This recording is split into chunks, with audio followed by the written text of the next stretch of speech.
Pen stand ഉണ്ടാക്കിയാലോ? അതിനാവശ്യമുള്ള സാധനങ്ങൾ ഇതാ ഈ ഒരു കാർഡ്ബോർഡാണ് കേട്ടോ. പിന്നെ ഇതാ ഈ ഒരു അക്ലിക് പെയിന്റ്, പിന്നെ ഇതാ ചെറുത് വലുതായിട്ടുള്ള 2 ബ്രഷുകളെ.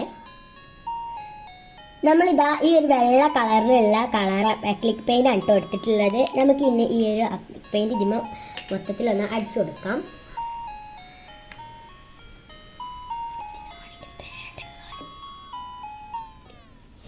നമുക്ക് ഇവിടെയൊക്കെ നന്നായിട്ടൊന്ന് അടിച്ചു കൊടുക്കാം കേട്ടോ പെയിന്റ്.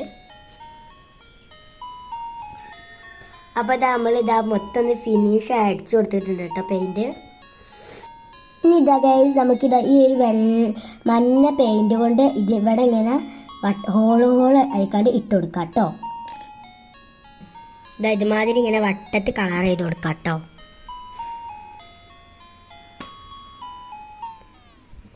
അങ്ങനെയാണ് ഗൈസ് നമ്മളങ്ങനെ വട്ടം വരച്ച് ഇങ്ങനെ പൂവായിട്ടോ. അപ്പോൾ നമ്മൾ വിചാരിച്ചിവിടെ പൂവാക്കാന്ന്. അങ്ങനെ നമ്മളിത് അവിടെ പൂവാക്കി വെച്ചിട്ടുണ്ട് കേട്ടോ.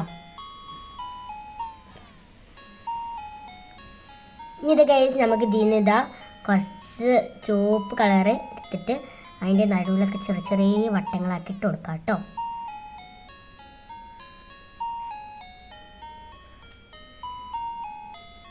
അപ്പോൾ ഇത് ഗൈസ് ഇവിടെയൊക്കെ നമ്മൾ വട്ടം എടുത്ത് കൊടുത്തിട്ടുണ്ട് കേട്ടോ. ഇനി ഇത് ഗൈസ് നമുക്ക് ഇതിന്മേൽ ഇതാ കുഞ്ഞു കുഞ്ഞ് ഇലകളൊക്കെ ഇങ്ങനെ വരച്ചു കൊടുക്കാം കേട്ടോ. അപ്പോൾ ഇതാ ഇങ്ങനെയൊക്കെ ഓരോരോ ഇലകളൊക്കെ ഇങ്ങനെ ആയിട്ട് ഇങ്ങനെ വരച്ചു കൊടുക്കാം കേട്ടോ. അപ്പോൾ ഇത് ഗൈസ് കണ്ടില്ലേ, ഇതുമാതിരി നമ്മൾ ചെയ്യണം കേട്ടോ. അപ്പോൾ ഇത് ഗൈസ് നമ്മൾ യൂട്യൂബ് ചാനലിൻ്റെ പേരൊക്കെ എഴുതി കൊടുത്തിട്ടുണ്ട് കേട്ടോ. വേണമെങ്കിൽ നിങ്ങൾക്ക് നിങ്ങളെ പേരൊക്കെ എഴുതി കൊടുക്കാം കേട്ടോ. അപ്പോൾ ഗൈസ് നമുക്കിതാ ഈ 2 കളറും കൂടി മിക്സ് ചെയ്താൽ ഏത് കളറാണ് വരിക എന്ന് ടെസ്റ്റ് ചെയ്ത് നോക്കാം.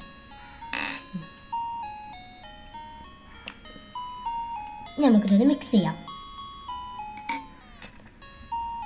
നമുക്ക് ചോപ്പ് ഇത് ഗൈസ് നമുക്ക് നന്നായിട്ടൊന്ന് ഇളക്കി കൊടുക്കണം കേട്ടോ. ഇതാ കണ്ടില്ലേ, നല്ലൊരു പിങ്ക് ഷെയ്ഡാണ് കേട്ടോ നമുക്ക് കിട്ടിയിട്ടുള്ളത്. കളറായില്ല വിചാരിച്ച് വിഷമിക്കൊന്നും വേണ്ട. ഇതേമാതിരി 2 കളറൊക്കെ മിക്സ് ചെയ്ത് നോക്കിയാൽ മതി. അത് ഗൈസ് നമുക്കിത് അതിന്മേൽ കുറച്ച് ചെറിയ ഹാർട്ടുകൾ ചെയ്ത് കൊടുക്കാം കേട്ടോ.